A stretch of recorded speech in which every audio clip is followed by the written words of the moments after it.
Hi, I'm Sophie and I run Isabel Marketing and I also run two different Etsy shops. And I decided I'd introduce myself finally because I've been doing videos for a while now and I thought I'd show my face and also discuss 5 hacks for being more successful on Etsy. Okay, so just to introduce myself, my name's Sophie. I've run a craft store on Etsy selling clear stamps. I also run an Etsy shop selling vintage jewellery, and this is one of the examples of the vintage jewellery that I sell. I'll leave a link at the bottom for anyone who's interested, and there'll be a special discount for anyone who joins my mailing list for my vintage jewellery. There'll also be a special discount for anyone who joins my mailing list for wanting tips and tricks on Etsy. I also have an Etsy page where I sell information on ways to improve your Etsy shop, and I also offer reviews on your Etsy store as well for a very reasonable price, less than quite a lot of people who are selling stuff on Etsy. So just to start very quickly, the 5 hacks to improve your sales on Etsy are as follows. Now I've got a little list, so I'm just going to check on this. Okay, so the first one is add more items. If you've got only 10 items in your shop, or even less than 50 items, I think you're going to struggle. I don't think you're going to do really well. I think when you look at other stores that are doing spectacularly well, they have quite a few items on there, quite a few hundred items. But to start off with, just to be sort of realistic, because not everyone has that number of items, first thing to do is to try and expand your number of things that you've got in your store, and I would suggest to try at least 30 or 40 and try and aim for 50 if you can. And there are methods of expanding your itinerary even if you have only 50 options that people can buy.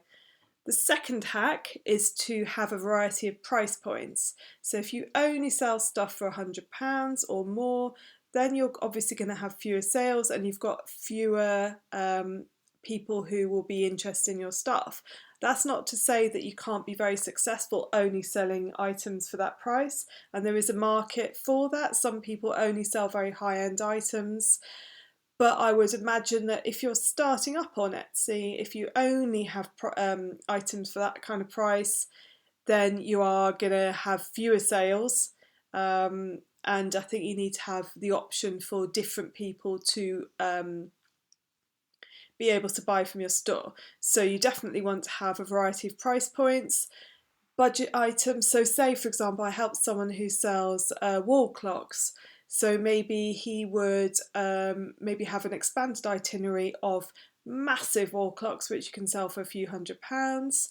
His average offering, which at the moment is between sort of £50 and £70, and then maybe he could offer teeny tiny little clock mechanisms or clocks for maybe between £5 and £15. On my jewellery stall, I sell on my store on Etsy. I have a variety of prices ranging right through from £10 through to around, at the moment, about £100, £110. Eventually those high-end items do sell, but in the meantime you might want to sell lower end items and mid-priced items and see which ones do well for you. It might be that your low end items, your low priced items might sell so well that you could increase your itinerary with those items and have more of them, and it may be that your turnover would increase over the year. The third hack is to run a sale. It's incredibly powerful. If you offer There's 2 ways of doing it. One would be to offer a discount if they buy 2 or more items. So it might be that you offer 15% off if they buy 2 items. The sale, for me, that tended not to work because I sell vintage jewellery and people are very sort of drawn into a particular item and they might not be interested in any other items. It might be that specific. So say they wanted a pendant like this, there might not be anything else in my store that would be of value to them. However, people who offer similar items, so say you sell beaded elasticated bracelets, and you do say one that's rose quartz and one that's made of hematite, people might be more likely to buy 2 or 3 of the same item, especially as they will be low priced items, low value items of maybe £6 or £7 upwards to £10. But for me, people are less likely to be buying more than one item unless I have a lot of similar items, which quite often I don't. So therefore, running a sale is a good idea. Now, there is a way of doing this. The way to do this is to raise your prices by a percentage, because you want to offer more than 10%. 10% these days is not a particularly exciting discount. It's almost not like a sale at all. 10% is not something that's going to draw people in. Anyone can offer 10%. You want to be offering 25, 30% off, or even 50% off. And the way to do that is to raise your prices by that value. So you can go to editing options in your listings section in your Etsy shop dashboard. You go to editing prices, increase percentage, put the percentage you want to increase your prices by, and then you increase your price by what you will be running your sale at. And I've checked with Etsy and you can do this. It's not illegal, it's perfectly acceptable. So raise your prices by 30% and then run a sale at 30%, so you're making no loss at all, but when people click for certain items that they want to buy and then they click on the little button that says on sale, you're reducing your competition. Okay, that's very, very powerful.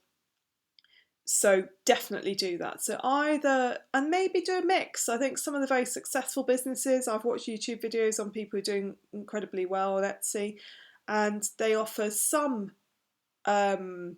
upsells, in other words, buy 2 and then you get 15% off, and then some items individually they're offering at a percentage discount.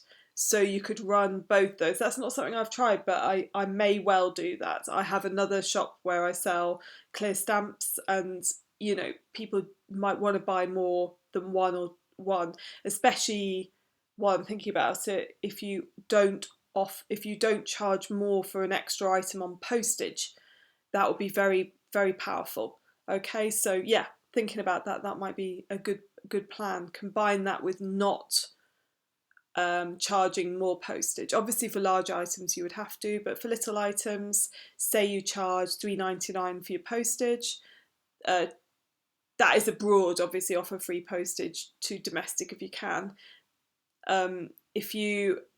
When you put in your postage, you also have additional item cost for postage, and if you keep that at naught, then people are even more likely to buy more than one, and if they get percentage off. But you've got to think about that carefully. The fourth one is try different photos. For me, jewellery, I use mannequins and such like, but also holding a piece of jewellery is very helpful. People love pictures of jewellery being held by someone's hand. But I might also do a listing where it's the picture of the mannequin with the earring in, let's say, and try different ones and see which ones are more successful. So yeah, try different angles, and you will find that the longer you see, the more skilled you get at taking photos, and make sure I use my phone and then I use the editing option so that you can increase contrast or increase brightness if the photo doesn't look as good as you think the actual item looks like. And finally, the fifth hack is duplicate. So duplicate your listings. Try certain types of keywords for one listing, try different keywords for another listing.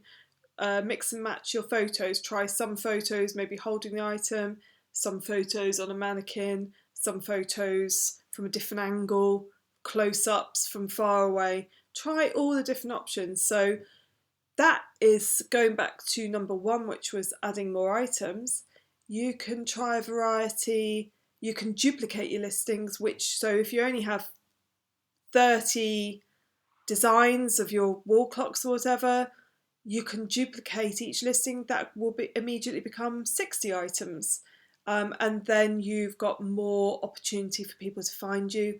The more items that you have on Etsy, the more visible you are at the end of the day. So those are 5 hacks. There's loads more things that I can suggest, and I will do more videos. So like and subscribe. See below what different offerings I have. I can offer. I've got a listing for Etsy ads, and it's up to date, and I will be updating it all the time with the new ads platform. But I've got a listing for that. I've got a listing for Etsy critiques. So if you want a critique from me, click the link below. And also I've got a workbook, a PDF on SEO, Etsy SEO, and it's very, very comprehensive and includes links to some little secret links as to how you can see where your sales have come from, and also screenshots. It's very comprehensive. I may attach a worksheet to that as well as part of that listing, where you can fill in the gaps, but yeah, it's good. It's comprehensive. Okay, so hopefully that's helpful. Like and subscribe, and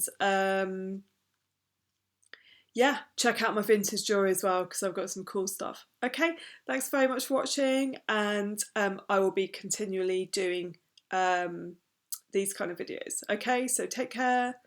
I'm Sophie. Check out my Etsy stores, and bye for now. Okay, bye.